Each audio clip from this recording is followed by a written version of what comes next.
Bienvenue dans ma cuisine, je suis Colette de Vegan Bio et aujourd'hui je voudrais vous parler d'un sel, le sel noir de l'Himalaya.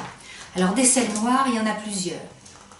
Il y a le sel d'Hawaï, le sel noir d'Hawaï, le sel noir de Chypre.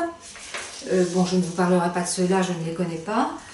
Mais le sel noir de l'Himalaya, c'est celui que vous trouvez qui s'appelle aussi le Kalanamak et qui est vendu par Nadège chez Market Veg. Voilà. Donc, bien qu'on l'appelle sel noir, comme vous pouvez voir, il est plutôt rose, mais c'est un rose foncé parce que la pierre, enfin le morceau entier, est un rose plus foncé que celui qu'on appelle le sel rose de l'Himalaya. Il est gris, plutôt gris que noir, contrairement au sel d'Hawaï qui lui est vraiment noir. Donc ça donne une poudre un peu plus foncée que le sel rose. Mais il a une particularité, ce sel noir de l'Himalaya, que n'ont pas les autres. Il a une odeur et un goût d'œuf. Tout simplement parce qu'il est riche en soufre. Vous savez, c'est ce qui donne souvent l'odeur de l'œuf pourri, d'ailleurs, pour certains.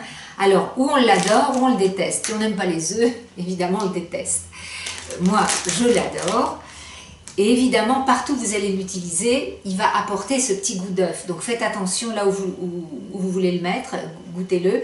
Alors, autrement, ses qualités, à part des exemples de recettes, je vais vous donner une recette et vous pouvez l'utiliser, l'étendre après. Mais vous pourrez aussi l'utiliser dans des gâteaux. Pour ceux qui font de la cuisine, vous pouvez l'utiliser aussi, bien sûr. Alors, le sel noir est plutôt utilisé, est utilisé depuis des centaines d'années dans les pays qui entourent l'Himalaya. Donc, il est originaire d'Inde et du Pakistan. Et c'est son odeur qui le fait reconnaître. Mais il est aussi beaucoup utilisé en médecine ayurvédique. Si vous avez des problèmes avec le sel, c'est évident qu'il vaudrait mieux demander à un thérapeute avant, un praticien quelconque de santé, savoir si vous pouvez le consommer. Parce que selon la médecine traditionnelle indienne, donc l'Ayurveda, il était bon pour les gens qui ont de l'hypertension, donc qui mesurent leur sel. C'est un sel qui ne contient pas d'iode, il est originaire des mines volcaniques qui entourent, des parts du nord de l'Inde et d'autres régions d'Asie. Il est riche en fer, donc il aide aussi en cas de flatulence, de brûlure d'estomac. On le considère comme une épice rafraîchissante en médecine ayurvédique. Il facilite le transit intestinal et il contient très peu de sodium. Voilà. Alors, sa richesse en soufre, évidemment, en font un produit favorable à la peau et aux cheveux, comme le MSM qui est riche en soufre. Donc, ça, c'est très très bon pour la peau et les cheveux. Il est supposé ne pas augmenter donc le taux de sel dans le sang.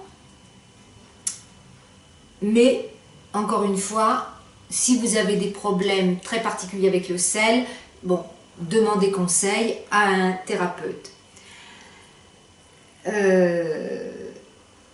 Donc vous tiendrez compte, alors je vais vous donner quand même aussi ce que dit un site spécialisé dans les plantes, un site américain, au sujet de ce sel.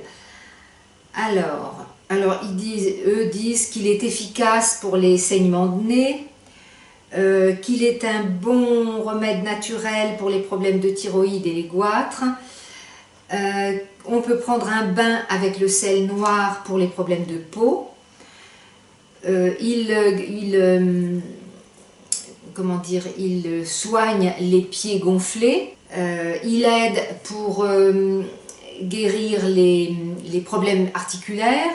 Donc un bon remède pour l'arthrite. Il est bon pour l'estomac. Flatulence, acide, des remontées d'acide, l'anorexie, la digestion, pour combattre les problèmes respiratoires, comme le hoquet. ça j'ai jamais essayé. Il traite les désordres du foie, la jaunisse, voilà, donc il a quand même beaucoup de qualités semble-t-il. Ceci dit, ça reste un sel. Alors certains trouvent qu'il sale beaucoup, moi je trouve qu'il ne sale pas tellement. Alors ça dépend, ça encore. Par exemple, on a eu des avis de clients. Alors bon, ça produit de très bonne qualité, sel vraiment merveilleux, sel surprenant. Son goût particulier d'œuf de nos aliments, un petit goût indéfinissable, un régal. L'autre qui dit un régal pour les papilles. Rien à voir avec le chlorure de sodium classique. Et un autre qui dit très très salé, attention à l'usage. Donc comme quoi la sensation de sel est vraiment très individuelle. Donc vous goûtez un petit peu et vous voyez, je vais faire là une recette et vous ajusterez le sel. Donc en raison de ce goût d'œuf, une recette est assez étonnante, c'est l'avocat que vous pouvez... Alors vous allez le...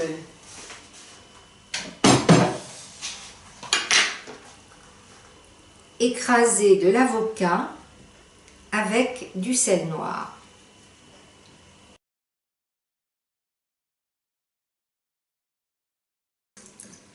Alors voilà, vous écrasez cet avocat assez grossièrement finalement et vous allez lui ajouter un peu de sel noir. Alors pour un avocat entier, moi je mettrais dash, on va dire un quart de cuillère à café. Oui, peut-être un peu plus. Mais encore une fois, vous ajusterez. Hein. Tout dépend de votre amour pour ce sel. Moi, vraiment, je le trouve formidable. C'est vraiment un vrai régal. Alors, quand vous avez mélangé ce sel avec, il faudrait le faire goûter à quelqu'un les yeux fermés. Parce qu'évidemment, là, vous voyez la couleur et vous vous rendez bien compte qu'il ne s'agit pas de brouillé. Mais, par sa consistance, avec encore des petits morceaux, et le goût de ce sel, on a l'impression de manger des œufs brouillés. Voilà, pour ceux qui ont aimé ou qui aiment encore les œufs brouillés, ou qui voudraient diminuer leur quantité d'œufs, et ben voilà une alternative. Alors à partir de là, soit vous le mangez comme ça, soit vous le tartinez sur des crackers ou autre. Vous pouvez le transformer là au point où il en est en guacamole. Hein. À ce moment-là, vous ajoutez quelques tomates. Bon, j'aurais pu en mettre un peu plus. Vous ajoutez quelques tomates. Vous ajoutez, voyons, un peu de paprika. Un peu de paprika. Vous ajoutez une gousse d'ail. Alors, soit vous l'écrasez avec un presse-ail, soit vous utilisez le microplane qui est un outil formidable. Si vous n'aimez pas trop sentir l'ail, ça vous fera vraiment une purée, voilà, que vous pouvez mettre directement. Bon là je prends le presse-ail parce que comme j'adore l'ail, ça ne me gêne pas de trouver des petits morceaux.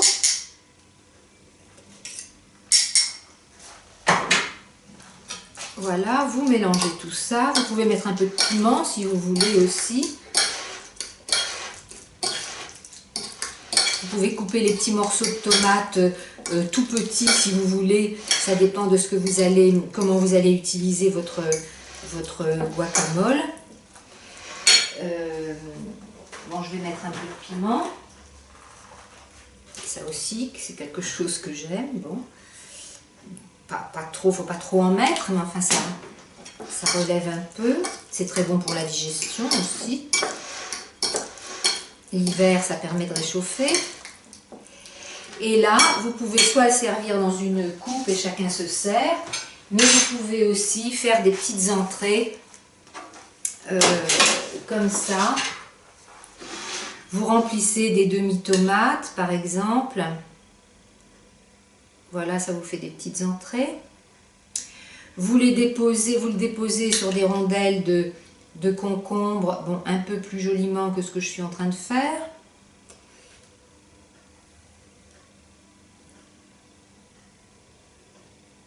Voilà, vous pouvez remplir un demi-champignon que vous aurez éventuellement fait un peu macérer 5-10 minutes dans un mélange d'huile d'olive et de tamari pour lui donner un petit peu plus de goût. Vous pouvez garnir des crackers, ça ce sont les crackers que je fabrique, celui-là est aux oignons, celui-là est aux herbes de Provence. Donc vous pouvez aussi en mettre dessus pour faire des petites bouchées aussi, pour une entrée ou sur un buffet. Voilà, en fonction de ce que vous allez mettre dessus, vous changerez le décor.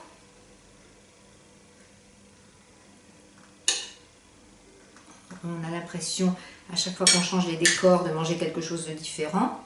Donc ça peut être bien, voilà.